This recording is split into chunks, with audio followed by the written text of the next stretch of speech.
Pozdravljeni. V Banki Slovenije vsako leto v sodelovanju z Ministrstvom za finance izdamo priložnostne kovance.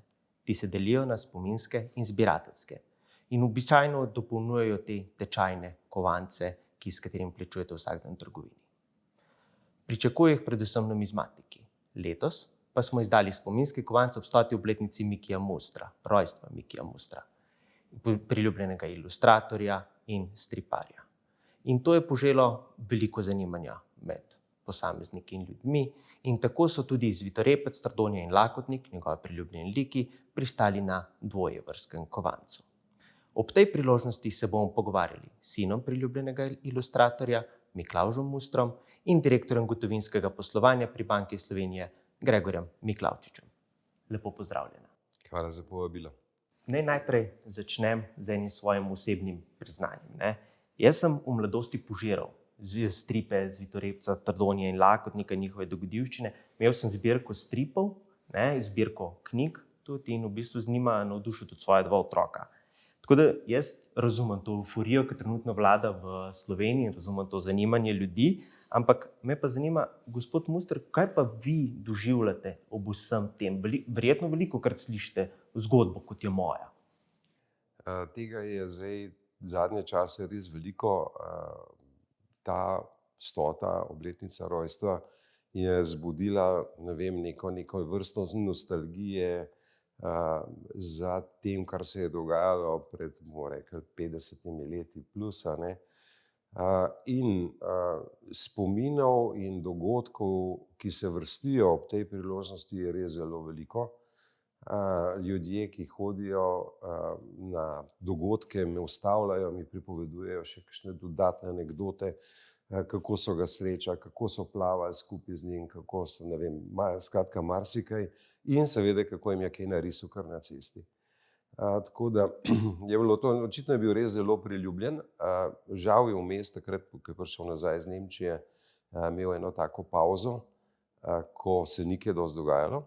Vendar smo potem z ponatisi knjig ponovno spravili to nekako na površje. Knjige se prodajajo izvrstno, glede na to, da so omejene na slovenski trg, precej nenavadno. Ampak res tega je veliko in sem zelo vesel in res sem zelo navdušen, seveda tudi počaščen, da se je toliko institucij in posameznikov tudi vključilo to čaščenje dela, manj lika, bolj dela mojega očeta, ki je tudi meni se zdi, da je precej impozanten opus. Kako ste pa občutili to, ko ste izvedeli, da bo Banka Slovenije izdala ta spominski kovanec? Je bilo presenečenje, navdušenje? Ja, moram priznati, da sem bil veselo presenečen. Seveda je bilo to v spremljavi še z nekaterimi drugimi dogodki. Takrat je bila seveda v pripravi tudi znamka, tako da tudi s Pošto Slovenije smo imeli nekaj stikov. Malo sem bil takrat presenečen nad izbiro Jože Golikože.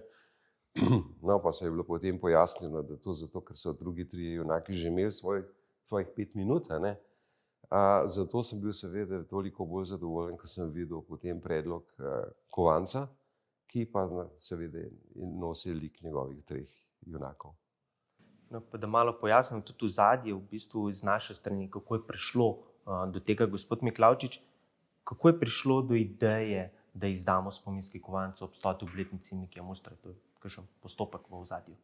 Ja, drži, v bistvu mi priložnostne kovance izdajamo na podlagi zakona o priložnostnih kovancih in tam obeležujemo vse dogodke, ki so pomembni za Slovenijo, tako zgodovinske, politične, kulturne, športne, humanitarne, tako da med te seveda tudi spada ta dogodek. Sicer pa postopek se pa nas začne že zelo zgodaj. Samo vabilo na te dogodke je posredovano 2 leti, 3 leta pred samo izdajo, tako da je, postopek res dolgotrajen. Tako da pozovemo najprej vse ljudi, praktično širšo javnost, pa tudi določene institucije, da predlagajo dogodke. In v tem primeru smo v letu 2023 do konca septembra prejeli, mislim, da okrog 60 predlogov dogodkov in med njimi je bil seveda tudi 100. obletnica rojstva Mikija Mustra. Predlagateljev je bilo kar 6, 3 fizične osebe in pa tu 3 institucije, med njimi Mestna občina Ljubljana, Numizmatično društvo Slovenije in pa mislim, da je en antikvariat Glavan. Tako da, ja, to so bili v bistvu teh 6 predlagateljev. Sicer pa ja, poleg Mike Mustra letos tudi obeležujemo, se pravi, Evropsko prestolnico kulturo, kjer smo pa kovance že izdali. To mogoče na kratko, glede samega postopka, glede samih predlogov. Kaj pa podoba na tem kovancu? Gospod Muster je omenil, je posebna tudi zaradi tega, ker so gor ti 3 liki. A ste že od začetka slutili, ali je to bilo zgolj, ko bi rekel, po nekem postopku zbrano to? Ja, mi smo se že od vsega začetka pogovarjali, kaj bi pa res lahko na kovancu bilo, tako da smo se z Miklavžem Mustrom že povezali predhodno, predvsem z vidika avtorskih pravic in možnosti upodobitve teh 3 likov. Tako da smo bili z njim na vezi in sem mu v tej priložnosti tudi iskreno zahvalim, da je dal to dovoljenje, da smo lahko te 3 like upodobili na teh kovancih. Se mi zdi, to je bila ključna, se pravi, poteza, ker samim oblikovalcem potem ni bilo potrebe iskati soglasja z vami in tudi, ja, vi ste bili s tem posledično manj obremenjeni, ker je bilo že v samem razpisu dovoljeno, da se te 3 like upodobijo. To se mi zdi ena izmed ključnih stvari, sicer pa sam postopek, ponovno, ja, imamo javni anonimni natečaj, kjer se lahko prijavijo vsi oblikovalci, vsi, kdorkoli pač želi v tem sodelovati ali pa ima dobro idejo, da to nariše. In v tem postopku smo pa mi prejeli okrog 30, mislim, da 33 predlogov likovnih rešitev. In ja, večina je bilo na to temo, ker sem rekel, da je bilo že omenjeno v tem natečaju. Tako da ja, je bilo v glavnem izbira predvsem povezana z temi 3 liki. Seveda smo bili pa navdušeni nad to zmagovalno rešitvijo, tudi ni dosti časa poteklo med tem, ko pa so predlogi prišli do končne rešitve, ker je bilo relativno precej potem enostavno ta, se pravi, zmagovalno likovno rešitev izbrati, ker je pač pristopala predvsem v tej, da rečem, 3D, se pravi, tridimenzionalnega vidika, ker pač ti liki kar skačejo ven iz tega kovanca, tako da se mi zdi, da ja, je bil izbor letno. A ste imeli kakšno dilemo, da date avtorske pravice na to? Ali... Ne. Glejte, moj cilj je, da se te knjige oziroma likovna dela, ki jih je moj oče naredil, da se ohrani pri življenju še čim dalj časa, ne iz nekega sebičnega razloga, ampak zaradi tega, ker se mi zdi, da je precej nenavadno, kako generacija za generacijo to bere. Veliko je bilo zdaj tudi govora o tem, zakaj se pravzaprav to dogaja, kaj je glavni razlog. In nekako se zdaj prevladuje mnenje, da so njegovi stripi brezčasni, zato ker pravzaprav niso namenjeni otrokom, ampak so namenjeni populaciji in kritizirajo neke dogodke v družbi, ne je to povezano z ekologijo, gradnjo, prometom in podobne zadeve. Tisti, ki so pa že čisto popolnoma pustolovski, pa vrednote prijateljstva, sodelovanja visoko dvigujejo. In to se ni nič spremenilo in nekako se mi zdi, da so te stripi pravzaprav zelo dobri, zato da otroci pravzaprav pridejo do teh vrednot, ne bom rekel na en tak enostaven način. Vse je narisano zelo enostavno, jasno, zgodbe so izvrstne, predvsem zgodbe, mislim, moj oče je bil strašno dober risar, imel je res roko, ampak njegove zgodbe so, to je pa fascinantno. Glih to je tudi mene fascinira. Jaz sem v bistvu vse te stripe bral iz 2 popolnoma različnih perspektiv. Bral sem jih kot otrok, ki mi je bila zanimiva risba, taka enostavna, otroška, ampak vsebino sem pa šele zdaj kot odrasel, ko ponovno prebereš. Zdaj tu se bom predvsem naslonil na Za volanom, tista tipična odrasla zgodba, ali pa tiste zadnje slikce v Chicagu, ko reče, sam za gospodarstvenika pa za gradnjo, te težave z mojstri. Mislim, jaz tudi vidim to brezčasnost v teh stripih. In res tudi se strinjam, v bistvu, to so stripi za vse generacije, na ta način. Kaj pa vi, ste vi recimo jih berete kaj drugačno, oziroma bom tako vprašal, a ste pri kateri zgodbi imate osebni občutek, rečete, to zgodbo je pa oče pisal, ne vem, ko smo gradili hišo, pa je prišla za gradnja. To zgodbo je pisal zato, ker... Ja, dobro vprašanje. Moram priznati, da je to vprašanje, ki sem ga po dolgem času malo vesel, ker drugače vprašanje se precej ponavljajo. Ampak ja, res je. Namreč moj oče je v kasnejših letih risal karikaturo, politično, se to se ve. Takrat seveda, ko je bil pa Zvitorepec, pa to ni bilo nekako, bi rekel, najbrž se ne bi dobro končali. Ampak on je zlorabljal Zvitorepca zato, da je pravzaprav kritiziral dogodke v družbi, trenutno situacijo, malo politično, malo gospodarsko, in je bilo tega je bilo kar veliko. In seveda, ja, odgovor je definitivno da. Ko smo zidali, je nastala težava z gradnjo. V prometu je bil itak, on je bil predvsem, bom rekel, pred časom voznik, ki je skozi vozil s prižganimi lučmi, še takrat, ko seveda noben ni vozil, in smo vsi blendali, in on je skozi govoril, najbrž me pozna. No, in v tem stripu, sicer bom povedal predvsem brezosebno, je bilo tudi tako, da v tem stripu je bilo že proti koncu, se pojavi en negativc noter, ki drvi z avtomobilom in dela prekrške. In to je bilo maščevanje malega Kitajčka, ker namreč s tem očetom se moj oče skregal. Nikoli ni nobenega drugega narisal, tam je pa očitno mogel res nekaj hudega narediti, ker je malo njegova karikatura noter v tem stripu. Ja. Tako da so bili tekoči dogodki v našem življenju, ki so povzročili to, da je pravzaprav bila neka vsebina. Pa vas je oče, sklepam zdaj iz tega, kar ste povedali, sicer odgovor ne, ampak a vas je oče kdaj vprašal za mnenje, lejte, to sem narisal, to vidim, recimo, ciljna publika otrok, ali vas je kdaj vprašal za mnenje, kako se pa vam to zdi? No, ne iz 2-3 razlogov. Prvi je, da sem bil izrazito premehen. Jaz sem bil takrat, ko se je zadeva zaključila, sem hodil v gimnazijo in jaz nikoli nisem bil unke na Aškerčevi vpliv, jaz nisem bil politično angažiran nikakor. Drugič, moj oče za mnenje ni spraševal nikogar. To je bilo, on je živel v svojem svetu, imel je svojo sobo. Kot zanimivost lahko povem, da recimo moja mama ni enega stripa prebrala še ene pasice, ne. Tako da je imel tudi pred domačimi kritiki je imel izrazito mir. Ni imel nobenih vplivov, noben ni hotel nič mu pamet soliti. In tudi, če bi mu je poskusil, ne bi šlo.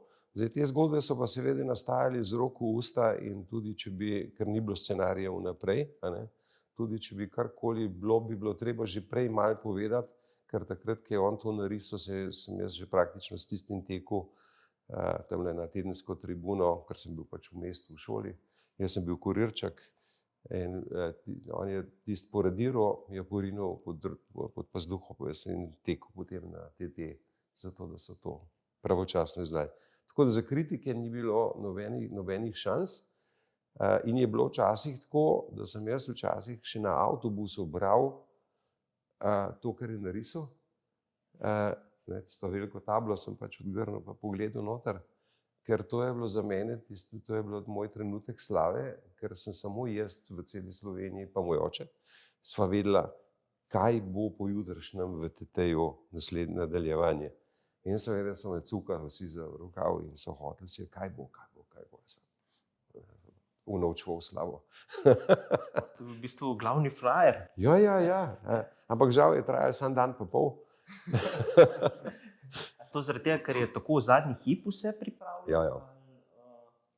To je bilo iz rok v usta. On je risal Zvitorepca zato, da je imel službo. On en dan ni hodil v službo, nikoli ni bil na delovnem mestu. Je bil skozi doma, njegova služba je bila na TT-ju kot novinar in je moral narediti eno stran, je moral zapolniti. Se to ni tako malo, eno stran je kar veliko. Tako da je bilo to njegovo, bom rekel, tisto, z česar z tega ni živel. Plača je bila majhna, sociala, zdravstveno zavarovanje pa tako naprej, pa imel to plačano.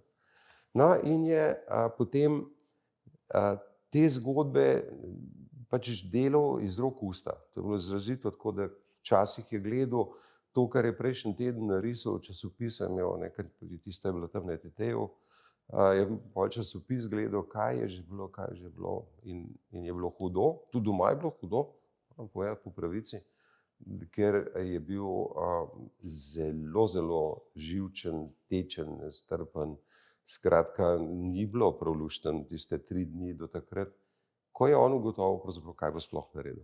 Vse potem, ko se mu je odprlo, je šlo hitro. Pol je to narisal, on je narisal recimo v enem dnevu, ampak 2 dni pa pojma ni imel, kaj bo. In takrat je bil zelo, zelo neugoden. Kaj pa v bistvu najbolj odseva, kaj vas najbolj spominja, kaj bi rekli, to je njegovo tipično, ne vem, so to njegovi kiparski deli, so to reklame, stripi, tisti zajčki, ki si umijajo zobe, ne, pa preden grejo spat. Kaj bi rekli, to je pa, v tem pa vidim jaz svojega očeta? Zdaj z Vitorepcem je bilo tako, da mi je zagotavljal tisti dan pa pol slave, in seveda je bil, krasno je bil za branje, ampak jaz ga takrat še nisem znal brati, tako kot ste prej rekli.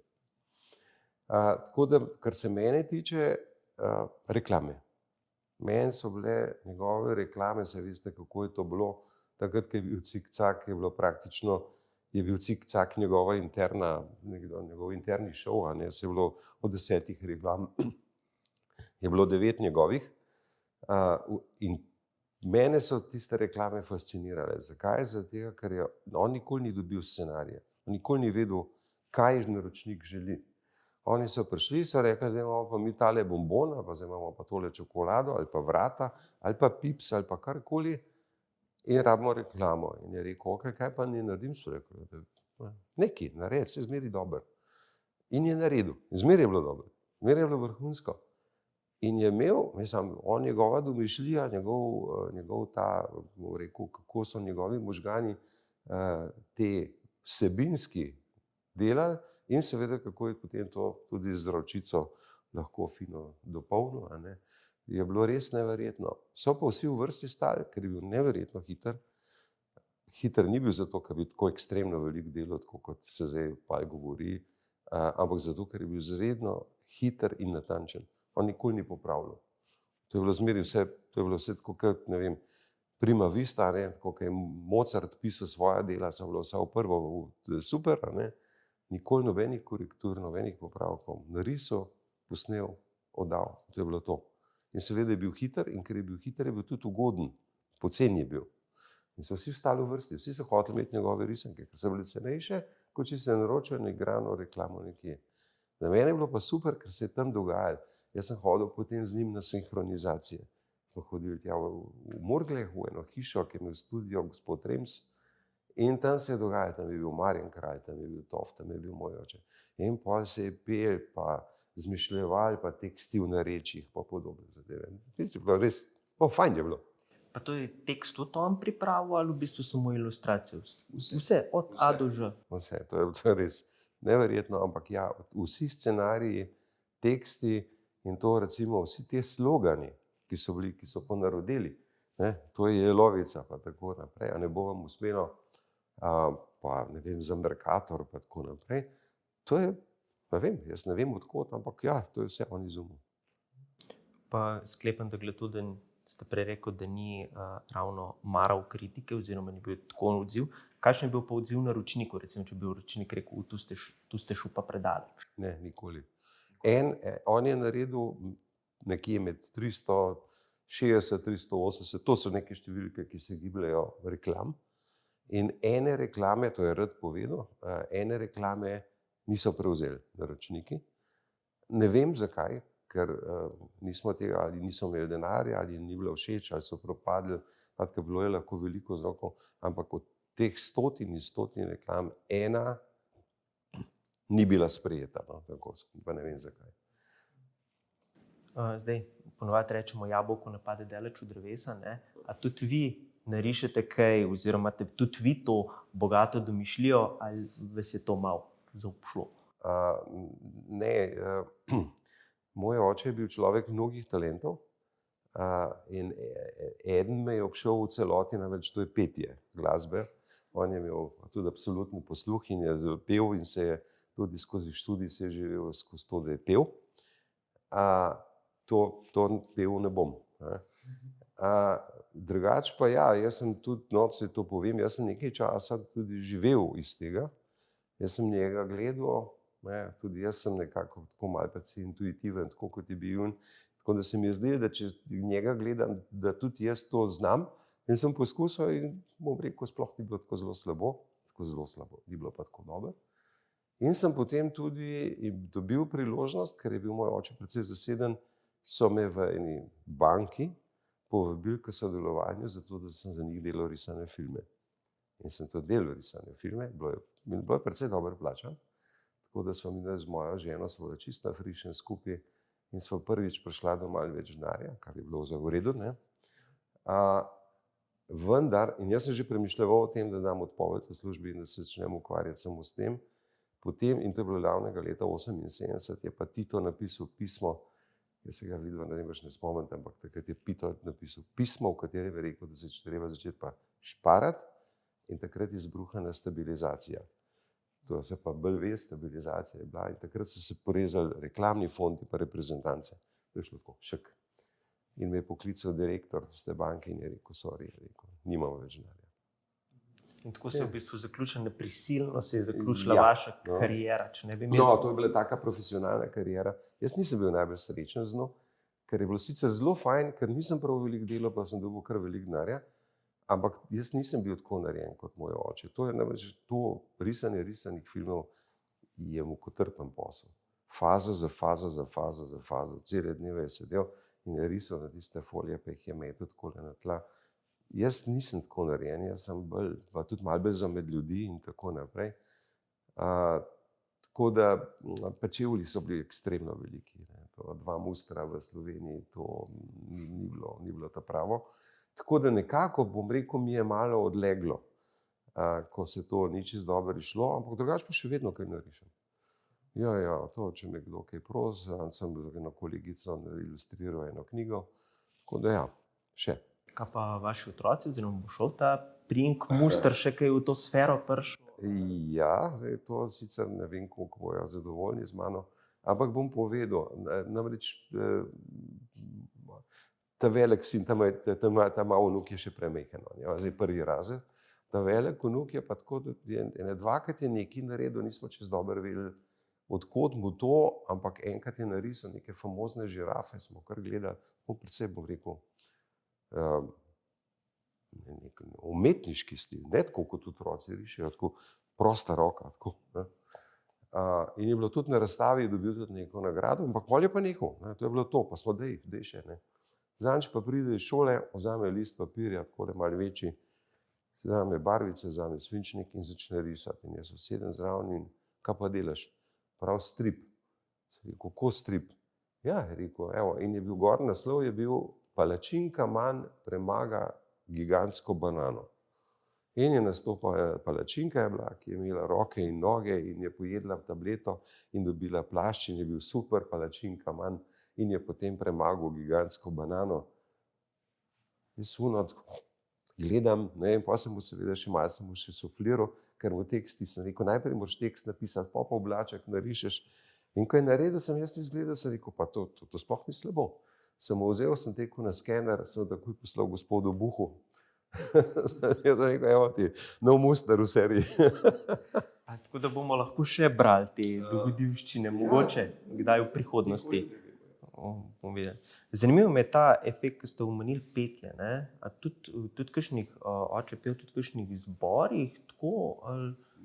Moj oče je pel, on je zelo dobro pel, res mislim, on je imel, to so ga tudi njegovi sodelavci in to so bili takrat Adamič, sebe in te ljudje, so mu priznali, da ima res absoluten posluh. On je imel absoluten posluh, kar zame ni bilo dobro, ker jaz sem pa kar rad pel, pa nisem bil deležen kakšnega občudovanja, skozi me kregel.